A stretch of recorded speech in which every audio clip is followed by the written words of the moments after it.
네, 오늘 다뤄볼 이야기는요, 바로 한국 정부가 내놓은 가계부채 관리 방안입니다. 특히 이번 대책이 다주택자들에게는 어떤 의미가 있는지, 또 우리 경제 전반에는 어떤 영향을 미칠지 그 핵심을 한번 제대로 파헤쳐 보겠습니다. 자, 그럼 이 문제가 대체 어느 정도로 심각한지 숫자부터 한번 볼까요? 우리나라의 GDP 대비 가계부채 비율이 무려 89.4%입니다. G20 평균이 한 59.5% 정도 되거든요. 이걸 비교해보면 우리가 국제적으로도 얼마나 위험한 수준인지 바로 감이 오시죠? 정부도 당연히 이 상황을 그냥 보고만 있지는 않겠죠. 실제로 이원금 금융위원장은 이 문제를 두고 우리 경제의 가장 큰 구조적 위험 중 하나라고까지 말했습니다. 이건 그냥 숫자가 좀 높네 이런 수준이 아니라 우리 경제의 뿌리를 흔들 수 있는 진짜 위협으로 보고 있다는 뜻입니다. 아니, 도대체 뭐가 문제였길래 이렇게까지 된 걸까요?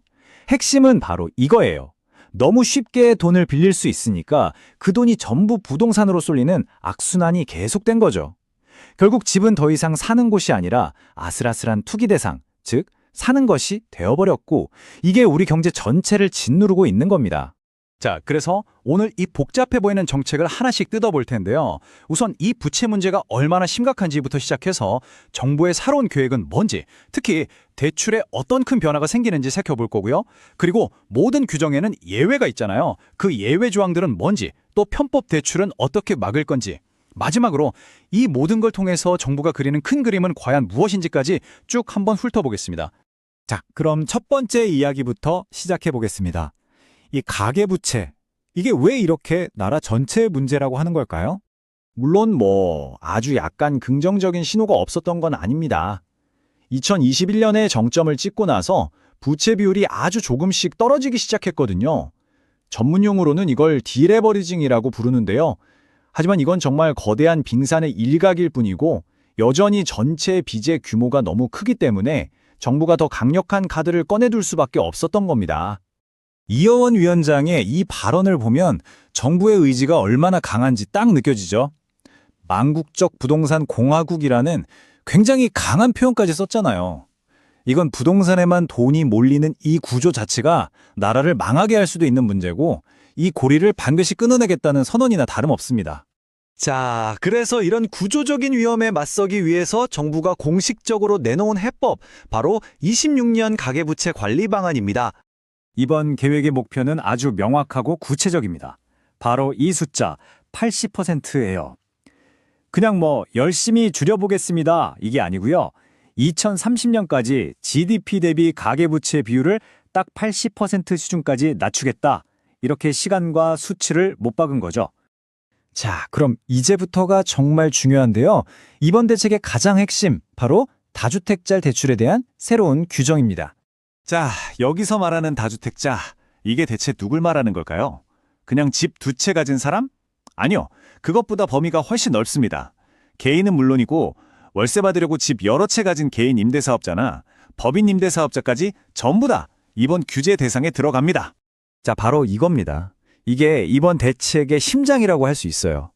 앞으로 수도권이나 주요 규제 지역에 아파트를 담보로 대출을 받은 다주택자다, 그럼 원칙적으로 만기 연장이 안 됩니다. 그냥 거부되는 거예요. 아주 강력한 원칙이 생긴 거죠. 근데 법이라는 게 다 그렇잖아요. 원칙이 있으면 예외도 있는 법이죠. 지금부터는 누가 직접적인 영향을 받게 되는지, 또 어떤 경우에는 좀 봐주는지, 그 예외 조항들을 하나하나 짚어보겠습니다. 특히 집주인이신 분들은 정말 잘 들으셔야 합니다. 대출 연장을 안 해준다는 이 강력한 원칙에도 숨쉴 구멍은 좀 있습니다. 가장 대표적인 게 바로 집에 세입자가 살고 있는 경우예요. 아니, 집주인 대출 막혔다고 세입자까지 길에 남게 할 수는 없잖아요. 그래서 일단 현재 임대차 계약이 끝날 때까지는 연장을 해주는 거고요. 또 정식으로 등록한 임대사업자라든지 법적으로 집을 팔고 싶어도 팔 수 없는 그런 특수한 경우도 예외로 인정해 줍니다. 그리고 이런 것도 있어요. 어떤 부동산은 아예 주택수 계산에서 빼주기도 합니다. 예를 들어서 아이들을 돌보는 어린이집 건물이라던가, 아니면 부모님한테 갑자기 상속받아서 어쩔 수 없이 갖게 된 집, 이런 것들은 주택수에 포함시키지 않겠다는 거예요. 정부가 지정한 인구 감소 지역에 있는 주택도 마찬가지고요. 자, 이제 정부가 이런 규제들의 빈틈, 이른바 편법을 어떻게 막을 건지 한번 볼까요? 거의 불법 대출과의 전쟁을 선포한 수준입니다. 정부가 지금 눈에 불을 켜고 잡으려는 게 뭐냐면요. 바로 사업자 대출입니다. 사업한다고 돈 빌려놓고 그걸로 슬쩍 집 사는 꼼수. 이거 완전히 뿌리 뽑겠다는 거죠. 그래서 2021년 이후에 나간 사업자 대출은 전부 다 샅샅이 뒤져서 용도외로 쓴 게 발견되면 가차없이 회수한다는 방침입니다. 처벌 수위는 이건 상상 이상입니다. 이전에는요, 이런 편법 쓰다 걸려도 그냥 그 대출받은 은행에서만 1년 동안 사업자 대출이 막히는 솔직히 좀 솜방망이 처벌이었거든요. 근데 이제는요, 차원이 다릅니다. 한 번 걸리면 모든 금융기관에서 사업자 대출뿐만 아니라 개인 신용대출까지 싹 다 무려 3년 동안 막혀버립니다. 이건 사실상 금융시장에서 퇴출당하는 거나 마찬가지인 거죠. 자, 이렇게까지 강력하게 규제하는 데는 단순히 빚만 줄이겠다는 목표를 넘어서 훨씬 더 큰 그림이 숨어 있습니다. 바로 한국 금융의 미래를 새로 그리겠다는 거죠. 금융위원장의 이 말에 모든 답이 들어 있습니다. 이번 정책이 진짜로 꿈꾸는 건 바로 이거예요.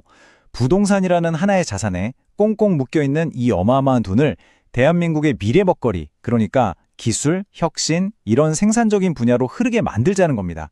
금융의 더는 부동산 투기 도우미가 아니라 경제의 새로운 심장을 뛰게 하는 미래지향적 금융으로 거듭나야 한다는 거죠. 결국 이 모든 노력은 하나의 거대한 질문으로 이어집니다. 과연 수십 년 동안 이어져 온 한국의 이 부동산 중심 금융 시스템을 정말로 근본부터 바꿀 수 있을까? 정부의 이 강력한 의지가 시장의 오랜 관성을 이겨낼 수 있을지 그 결과에 우리 경제의 미래가 달려있다고 해도 과언이 아닐 겁니다.